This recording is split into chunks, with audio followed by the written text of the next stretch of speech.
I'm Susan Beth, and you are listening to the Susan Beth Podcast, where we talk about living life intentionally and about trusting that the desires you have deep within you are there for a reason. I believe that the creator of the universe put those desires within you and that they are pathways to your purpose. My desire is that this would be a space that encourages you to lean in and to hear the whispers of the divine, and that you would be reminded of things that I honestly believe you already know. That you, my friend, are here for a reason.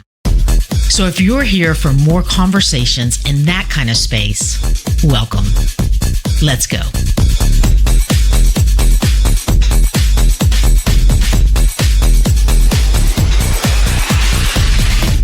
Hey, real quick, before we jump into this week's episode, I wanted to let you know about something exciting that I'm offering.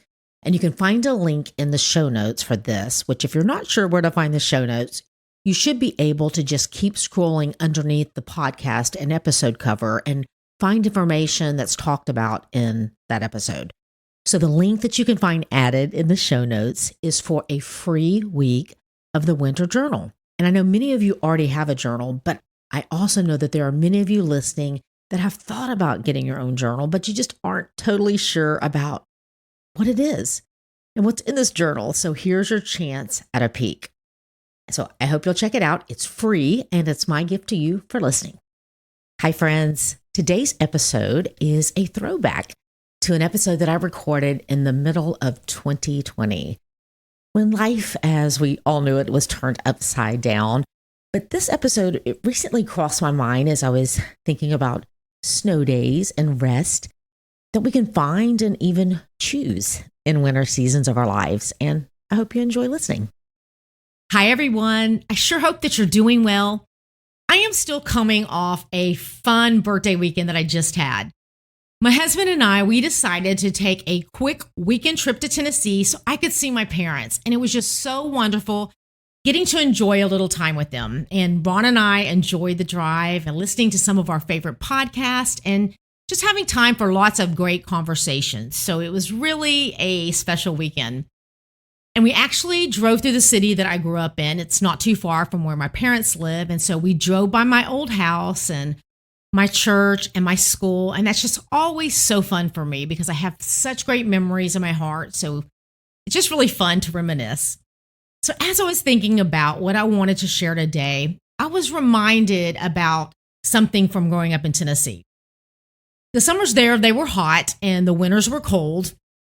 And we did enjoy the occasional falling of snow, even though it typically didn't last that long unless there was a major winter storm that was blowing through. So I have some fun memories of playing in the snow.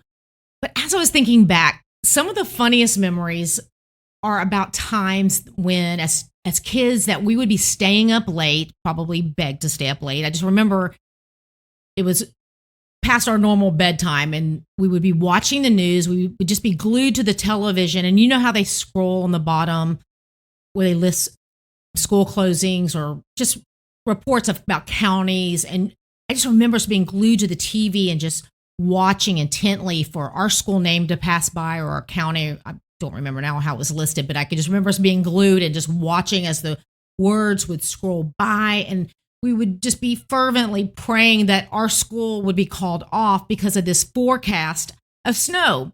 Now, I emphasize the word forecast because that was the great thing about living somewhere where we were surrounded by ridges and hills and mountains, because just the probability of ice or snow, it could literally close things down for days. And then we would be thrilled to be blessed with this gift of snow days. Now, what's funny is this enjoyment of snow days, it continued on into my college years. And the difference in my college snow days was that they weren't determined by the weather, if you know what I mean. Typically, someone in our friend group, and when I say friend group, mainly meaning my brother, would deem it a snow day. And it would just kind of like then pass through all of us, and we would all just follow suit and we would live as though classes had been canceled and we were free from all responsibilities that day because it was a snow day. Now, I have several books that talk about Sabbath, and it made me smile when one of them, that is written by Pete Cazeros, he stated, Sabbath is like receiving the gift of a heavy snow day every week. And he says, stores are closed, roads are impassable, and suddenly you have the gift of a day to do whatever you want. You don't have any obligations, pressures, or responsibilities. You have permission to play, be with your friends, take a nap, read a good book. Few of us would give ourselves a no obligation day very often, but God gives you one every seventh day. He goes on to say that God knew that if the people of Israel were to be true to their calling and purpose, that they would need more than weekly Sabbaths, that they would need longer stretches of time to stop and rest, to delight and contemplate Him. So what did God do? He built into their national, economic, and political life entire sabbatical years. He actually commanded Israel to give the land a Sabbath rest 1 year in every 7. And you can find that in Leviticus 25. And since He knew that this would require them to have great faith and trust Him for provision, God promised that what they had harvested in year 6, it would be enough to feed them for 2 whole years. Is that not incredible?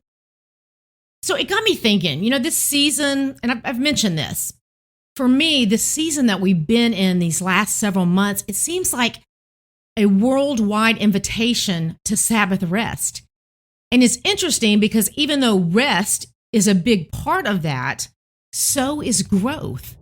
And I think that's what can be confusing at times about Sabbath, because rest a lot of times can be equated to being lazy. But pure rest is so beneficial for us, and it's needed for us to grow and to be healthy and to thrive in every way in our body and in our soul and our spirit. The invitation is to stop striving, to get comfortable with not having a bazillion places to run off to and all these endless activities. It's an invitation to stop stressing over the need for things to get back to normal and for us to surrender and accept the life that He is offering us at this moment. It's an invitation for us to get comfortable with just being and not doing all the time. An invitation to realize that who you are will always be more important than what you do. But here's the thing that's interesting about invitations. They're not always accepted. And maybe you're not in the mood to accept an invitation to rest.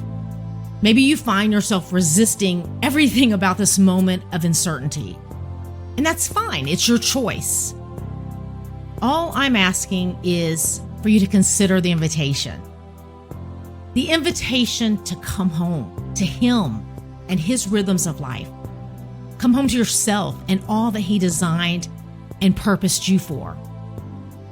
An invitation to trust and know that He is your provider and that He can bring forth good fruit from your life in this season as you rest in Him.